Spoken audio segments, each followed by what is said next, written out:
আসসালামু আলাইকুম। আমি doctor Ashraful Islam, Maxon homeo হলের পক্ষ থেকে স্বাগতম। এখন আমি একটা যে রোগ নিয়ে কথা বলবো সেটা হলো হাঁটু ব্যথা।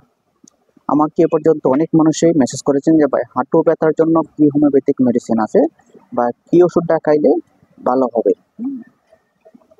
হাঁটু ব্যথা অনেকগুলা কারণ হয়, অনেকগুলা কারণের মাঝে একটি মেডিসিন বলবো। আপনারা যদি হাঁটু ব্যথার একটি মেডিসিন আমি বলবো, এই মেডিসিনটা খুব গুরুত্বপূর্ণ। যদি লক্ষণের সাথে মিলে তাহলে খাবেন, তাহলে কাজ হবে আশা করি। এমনি কোনো যদি জানতে পারেন এমনি কোনো সমস্যা নাই, হাঁটা চড়া বা হ্যাঁ এমনি কোনো সমস্যা নাই, ঘুমানো কোনো সময় ব্যথা নাই, কিন্তু যখন উঠবেন বা বসবেন, ওঠার সময় বা বসার সময় যে হাঁটুর ব্যথাটা হয় তখনই তখনই হাঁটুটা ব্যথা আসে। এছাড়া অন্য আর কোনো সময় হাঁটুর ব্যথা আসে না। আপনারা যখন বুঝতে পারেন যে এমনি নামাজ পড়বেন জন্য উঠবেন বা বসছেন এখন উঠবেন বা দাঁড়াইছেন এখন বসবেন, এই বসার সময় বা ওঠার সময় যে হাঁটু ব্যথাটা করে, এটার জন্য হোমিওপ্যাথিক যে মেডিসিনটা সেটা হলো রাস্টক্স।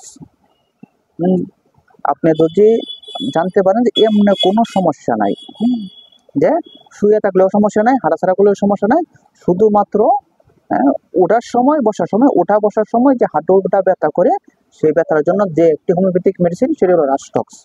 রাস্টক্স 30 বা 200 যে কোনো একটি পাওয়ার 5 থেকে 10 ফোঁটা ওষুধ দিনে 1 থেকে 2 বার খাবারে আধা ঘন্টা আগে খাবেন। এভাবে এই ওষুধটা 200 পাওয়ার যদি খান 1 মাস, পরবর্তীতে 1 এম পাওয়ার খাবেন আরো 1 মাস, এরপরে 10 এম পাওয়ার খাবেন 1 মাস। হ্যাঁ, 10 এম পাওয়ারটা 1 ফোঁটা 2 ফোঁটা করে দিনে 1 থেকে 2 বার আপনি এটা 1 মাস খাবেন, তাহলে স্বাভাবিকভাবে হাঁটুর ব্যথাটা একদম ছেড়ে যাবে। আপনারা মনে রাখবেন যে ওঠা বসার সময় যদি ব্যথাটা বাড়ে বা ব্যথা লাগে তখন যে মেডিসিনটা এটা রাস্টক্স। এর এই হাঁটু ব্যথা নিয়ে যদি কারো কোনো মন্তব্য লাগে বা কারো কোনো তথ্য লাগে তো অবশ্যই আমাদেরকে জানাবেন, আমরা সঠিক তথ্য আপনাদেরকে দেব। ভালো থাকেন, সুস্থ থাকেন, আসসালামু আলাইকুম।